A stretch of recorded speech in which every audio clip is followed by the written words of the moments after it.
እናት ስደት ላይ ሆና የልጇን ሞት በፎቶ ተፖስቶ ቲክቶክ ሚዲያ ላይ ማየት እጅግ በጣም ልብ ይሰብራል። የእውነት በጣም ያሳዝናል። እኔ በጣም ልቤን ነው የነካችኝ።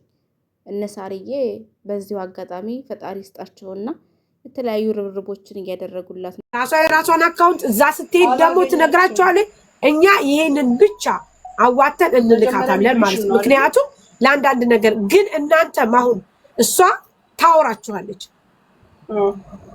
ጉቺ እኮ መግባት ፈልጋ ነበር። ታዲያ ስቢያታለሁ እኮ ጉቺ ታዲያ ትግባ እንጂ ነይ ግቢ በሏት። ስቢያታለሁ። ፈጣሪ ከመጥፎ ነገር ካልታሰበ አደጋ አላህ ይጠብቀን። ስደት ላይ ሆኖ ሀዘንንና የተለያዩ ነገሮችን መስማት እጅግ በጣም ከባድ ነው።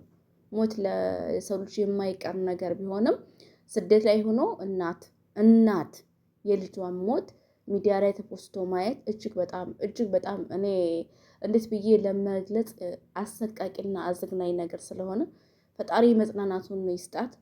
ግን በጣም ያሳዝናል። ያለንበት ጊዜና ወቅቱ በጣም ነው የሚያሳዝነው።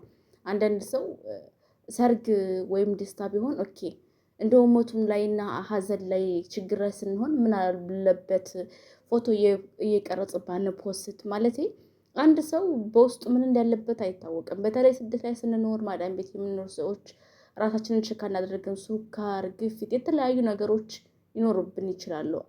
ማንም ራሱን አይንከባከብም ስራ እንጂ።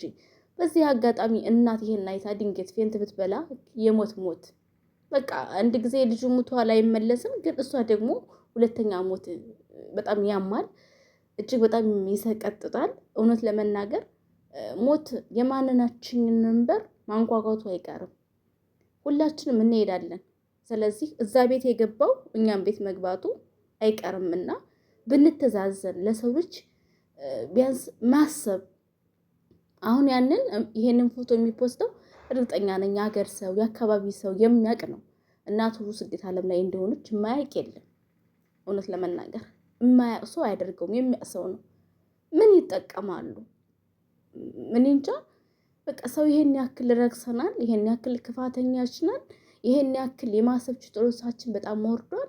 እውነት በጣም የሚያሳዝን በጣም ልብ የሚነካ ነገር ነው። እውነት ማስተዋል የሚባል ነገር ጠፍቷል። የሚቀለዱም የሚፖሰቱም ነገሮች ብንመርጣቸው ብናስተውል። ምክንያቱም ነገኛ ቤት ነገኛ ላይ እንደማይደርስ ምን ዋስትና አለን? እኛ እኮ ስለ ነጋችን አናቅም፣ ዛሬያችንን እንጂ የምንኖረው። እውነት ለመናገር እናትየዋ በጣም አሳዝናኛለች። እናት በልተን የበላን የማይመስላት ለብሰን የለበስን የማይመስላት ናት። እናት ልጆቿን ለማሳደግ ለማሻሸል ብላ ስደት ተሰዳ መልሳ ደግሞ የልጇን ሀዘን ማለት በሚዲያ ተለቆ ስታይ ምን ያክል ስሜት ይሰማታል? እኔ ልጅ ሁኜ ሞት ዘመድ አዝማድ ሲሞት ቀስ ተብሎ ቁርስ ተበልቶ ምግብ ተበልቶ እከሌ እኮ ታሟል ተብሎ ኧረ እንደው እንጃ የሚተርፍ የማይመስለኝ ተብሎ ቀስ ተብሎ ነው የሚነገረው።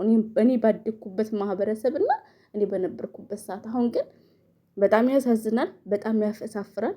በሚዲያ ላይ የሆነውንም ያልሆነውንም እየቀረጽ የምናስተላልፍ ሰዎች፣ በተለይ ቲክታከሮች፣ ዩቱበሮች የምናስተላልፈውን መልእክት የምንለቀውን ቪዲዮ ምንድን ነው ምን ያስተላልፋል እያል ብናስተውልና ብንገነዘብ እጅግ በጣም መልካም ነው።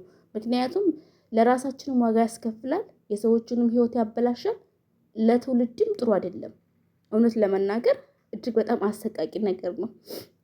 ውድና የተከበራችሁ ቤተሰቦቼ እንዴት ናችሁልኝ? ሰላም ናችሁልኝ? እውነት በጣም ስለከፋኝና ስላሳዘነኝ ሰላም አላልኳችሁም? ሰላማችሁ ይብዛልኝ።